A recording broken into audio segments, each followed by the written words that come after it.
Lindsay Lohan's daring to educate herself and is going through life, it seems, in an open-minded way. How dare she? To address these rumours that were sparked when you were pictured with the Quran under your arm, are you going to convert to Islam?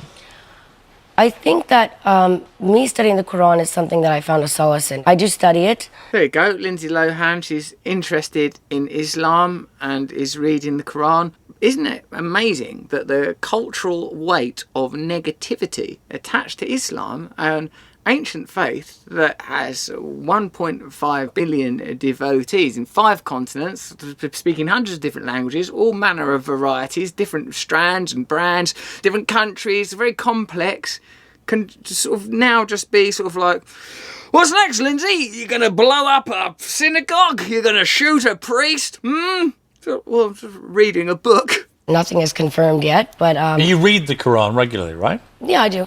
In English, or in Arabic? It's translation. But it's easier for me to learn Arabic by writing it and for prayer hour listening to it. I've noticed you've Instagrammed some sayings from Prophet Muhammad. I mean, you're taking this pretty seriously. You're taking this pretty seriously, which is not something we're going to afford you. We're going to be looking at you quite cynically and coldly and cruelly. Lindsay Lohan, a person I've met once or twice, it was not, I don't think, below the belt to say she's had addiction issues and has been famous since she's been very, very young. She's struggled with all manner of problems.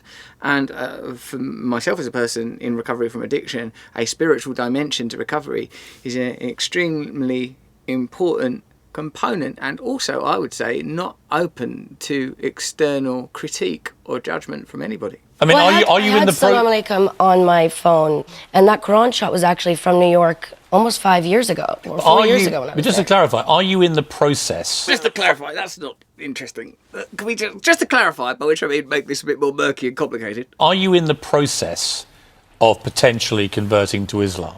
Is that how you would categorise it? I think... Is that how you'd categorise it, or shall I just keep pushing you until you do categorise it like that, because then we'll get headlines from this interview? Religion is, any religion anyone chooses is a personal belief, just as a spirituality, whatever you believe. My sister's Buddhist. We're not interested in Buddhism. There's no violent Buddhists except in Burma and places where it doesn't matter and it's too complicated to go into.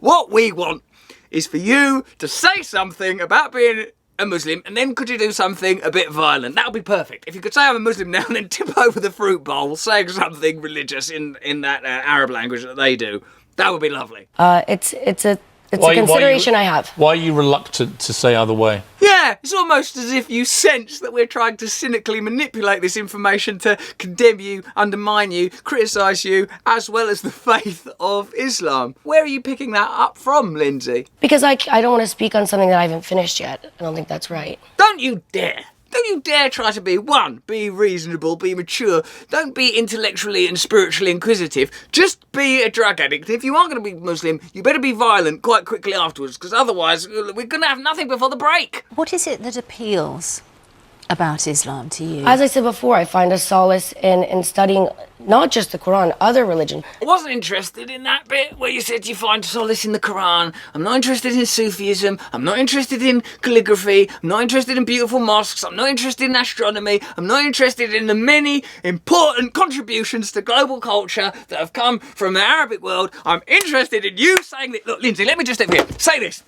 I like it because of 9/11 and terrorism and that, and I'm really into terrorism and stuff like that, and terrorism and Islam is one thing. Could you just please say that, Lindsay? Come on! Just like meditation, I think something that feeds my soul and learning different cultures and beliefs. Stop talking about your soul. Stop talking about cultures. Stop talking about Islam as some sort of spiritual thing, a world philosophy to help you tackle the idea of mortality, and there might be something more important to life than the material world. Don't do any of that. Say this. I'm having a mental breakdown, and Islam is violent. Say it! In the Islamic culture, I found a lot of people that it's very...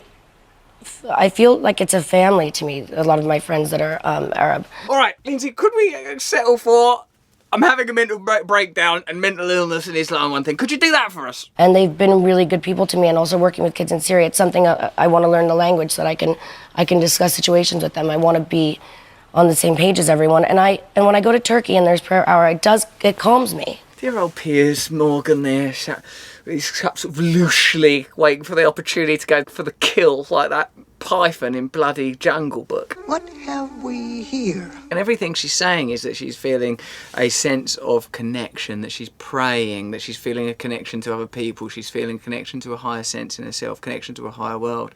That is what Islam is about. That is it.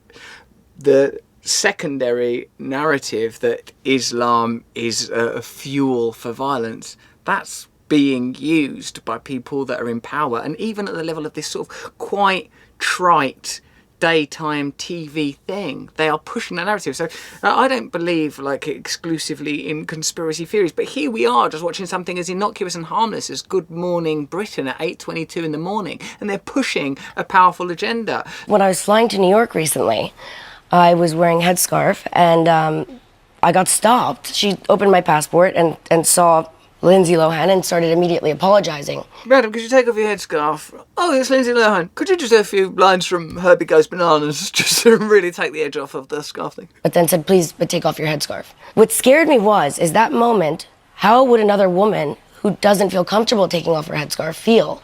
Who cares? What was the reason that you were wearing the headscarf? Is that part of your studying? Well, you know what's so Islam? interesting to me is that when we look back on Grace Kelly and Audrey Hepburn and, you know, these old Hollywood actresses, they used to cover up the same way with their big glasses and their headscarf. But and that's it was, not for religious reasons. What's the reason you're covering your head up?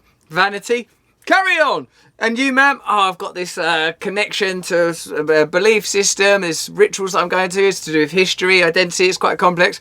Get it off! So you were doing it for privacy reasons rather than for spiritual or religious reasons? I was doing it because I was leaving Turkey and out of respect for certain countries that I go to. When I see certain people, I think I feel more comfortable. How about, why don't you mind your own fucking business about why a person's got a headscarf on? Some clothes. It's no one else's business. Why are you wearing that suit? Why are you wearing that dress? Why are you asking those questions? Why are you wearing those shoes? Why'd you take that job? Why are you using that hairspray? Why are you supporting an agenda of corporate elites?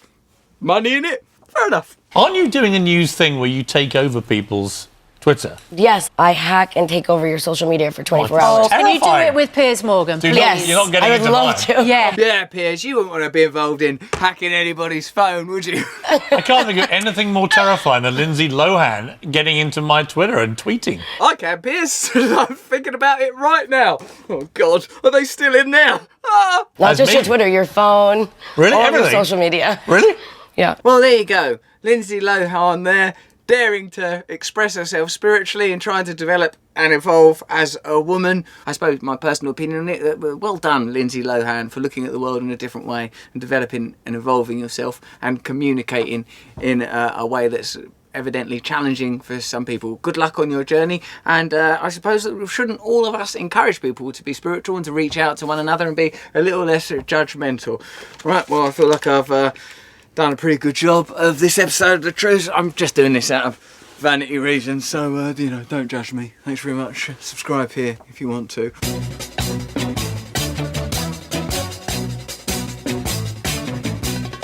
Nose is a tool that is abused to fool you and to leave you scared and confused.